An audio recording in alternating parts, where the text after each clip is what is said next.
Hello guys, in this video I'm going to show you how to check order status on the CEWE application.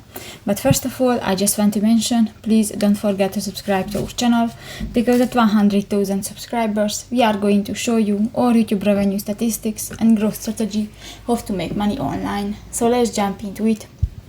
First of all, open the application on your device.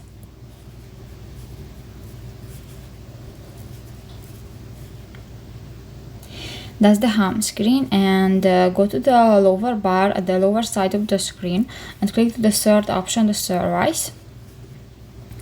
And here you can find the two sections. Go to the second, the service, and click to the first option, the order status, and just type the order ID or the customer ID, and you can check the status of your order and your package.